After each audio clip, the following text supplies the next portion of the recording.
Hello guys, welcome to my channel. আজকে চলে এসেছি নতুন একটি টপিক নিয়ে আলোচনা করতে। সেটি হচ্ছে নার্সিং প্রসেস। তো নার্সিং প্রসেসটা কি? নার্সিং প্রসেস হচ্ছে একটা ক্রিটিক্যাল থিঙ্কিং প্রসেস, যেটা প্রফেশনাল নার্সরা সাধারণত ইউজ করে থাকে। কী করতে না, একটা পেশেন্ট যদি অসুস্থ হয়ে থাকে, সে অসুস্থটাকে ঠিকঠাকভাবে কেয়ার প্রোভাইড করে। ঠিক আছে, এটা যদি ইংলিশে বা ডেফিনেশন বলতে চাই তাহলে কি হবে? Nursing process is a critical thinking process that professional nurse use to apply the best available evidence to caregiving and promoting human functions and response to health and illness. American Nurse Association 2010. Then আসছে কি purpose. পারপাসে কি বলছে? To identify clients health status and actual or potential health care problems or needs. Identify করতে সাহায্য করে ক্লায়েন্টের হেলথে কি প্রবলেম হয়েছে সেটা। To establish plan to meet the identified needs.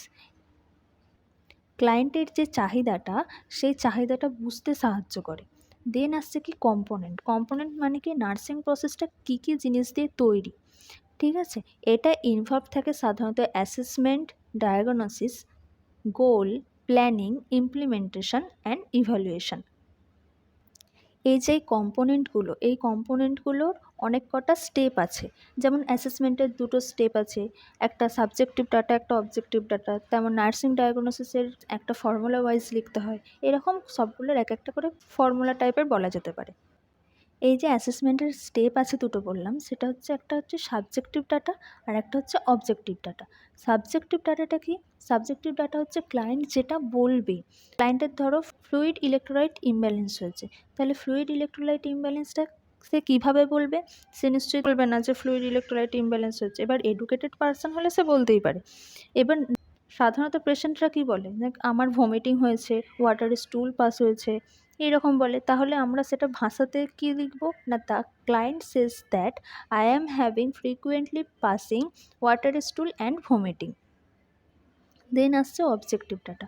Objective data কি? আমরা নার্সরা যে জিনিসটা দেখে বুঝতে পারবো সেটা হচ্ছে অবজেক্টিভ ডাটা। যেটা হচ্ছে যে ড্রাই টাং হবে, ড্রাই লিপস হবে, poor skin turgor, pale skin হবে, etcetera. Then second step is nursing diagnosis. Diagnosis আমরা সাধারণত components of nursing NANDA diagnosis follow করে লিখি। তাহলে সেই নন্দা ডায়াগনোসিসের মধ্যে তিনটে কম্পোনেন্ট আছে। ফার্স্ট কম্পোনেন্টটা কি? প্রবলেম। দেন হচ্ছে ইটিওলজি। ইটিওলজি মানে কি? কজেস, মানে যে কারণের জন্য প্রবলেমটা হচ্ছে। দেন থার্ড কম্পোনেন্ট হচ্ছে যে ক্যারেক্টারিস্টিক্স, মানে হচ্ছে সাইন অ্যান্ড সিমটমস, মানে প্রবলেমটা যে হয়েছে সেই প্রবলেমটা হওয়ার জন্য কী সাইন অ্যান্ড সিমটমস আমরা বুঝতে পারবো। এবার এটা যদি আমরা ফর্মুলা হিসেবে লিখতে যাই তাহলে কি হবে? Problem related to etiology as evidence by sign and symptoms. প্রবলেমের পরে রিলেটেড টু দিয়ে এটাকে অ্যাটাচ করতে হবে। দেন ইটিওলজি মানে হচ্ছে causes, as evidence by sign and symptoms. একটা উদাহরণ দেওয়া যাক।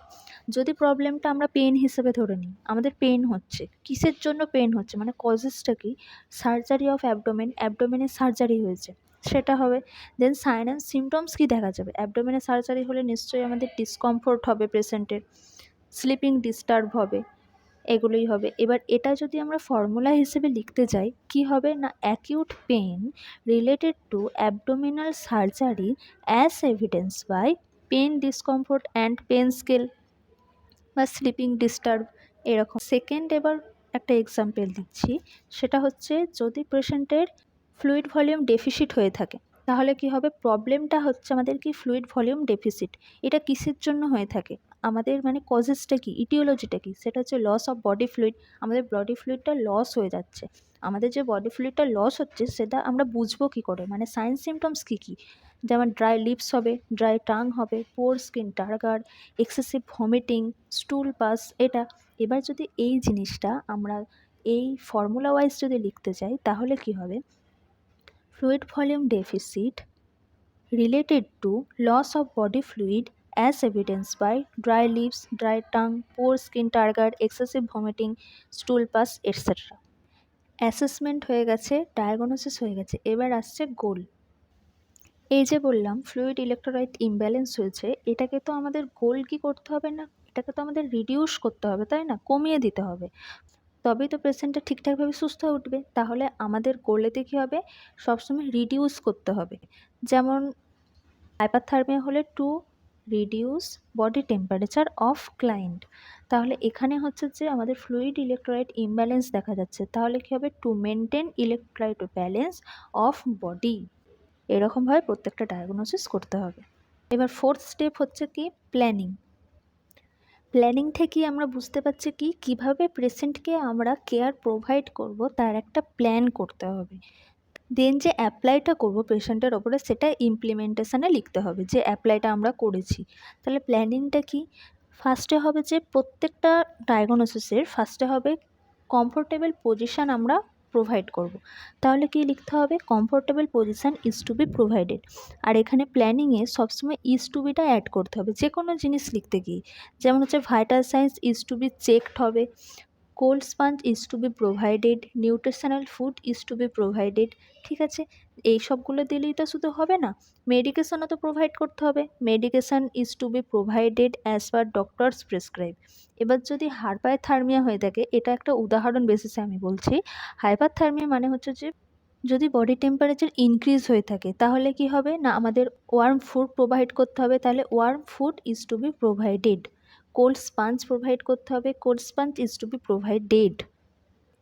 দেন ফিফথ স্টেপ আসছে কি, ইমপ্লিমেন্টেশন। মানে প্ল্যানিংয়ে আমরা এত জিনিসগুলো যে করলাম, সেই জিনিসগুলো তো আমাদের অ্যাপ্লাই করতে হবে পেশেন্টের ওপরে।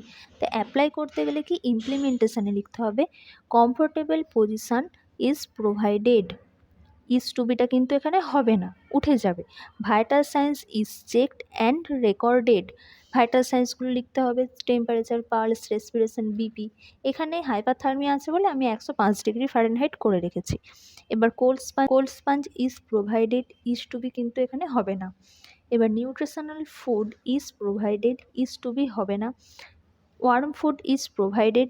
দেন medication antibiotic is provided as per doctors prescribe.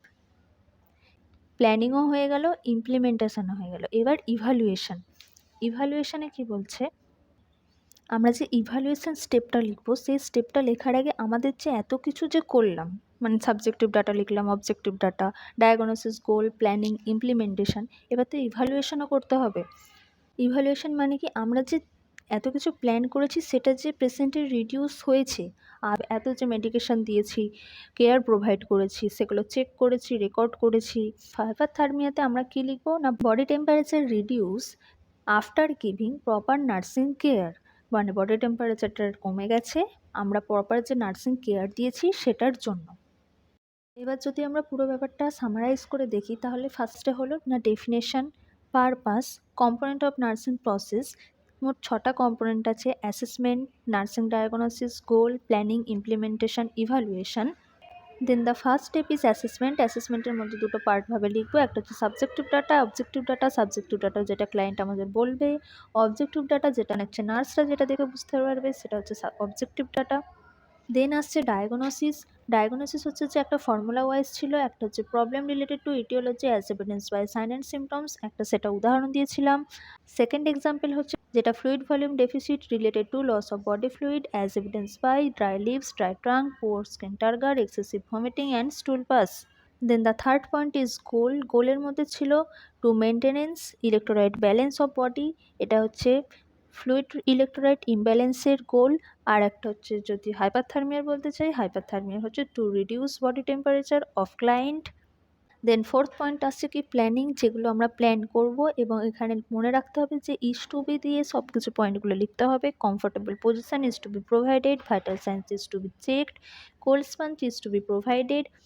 Then fifth number point হচ্ছে ইমপ্লিমেন্টেশন। ইমপ্লিমেন্টেশনের প্রথম পয়েন্ট হচ্ছে যে কমফোর্টেবল পজিশন ইজ প্রোভাইডেড, মানে হচ্ছে ইজ টু বিটাকে উঠিয়ে দিতে হবে। তারপর হচ্ছে vital signs is checked and recorded, temperature, pulse, respiration, BP এগুলো সব রেকর্ড করে লিখতে হবে। তারপর সিক্স পয়েন্ট আসছে কি না ইভ্যালুয়েশন। ইভ্যালুয়েশন মানে কি, আমরা যে এত কিছু যেগুলো করলাম সেগুলো একটা রেকর্ড করে রাখতে হবে। যেমন body temperature is reduce after giving proper nursing care. আশা করি আজকের টপিকটা সবার কাছে হেল্পফুল হয়েছে। যদি ভিডিওটা ভালো লেগে থাকে তাহলে লাইক, কমেন্ট, শেয়ার করে দিও। এই ধরনের আরও এডুকেশনাল ভিডিও পাওয়ার জন্য আমার চ্যানেলটিকে সাবস্ক্রাইব করে রেখো, এবং thank you my all friends.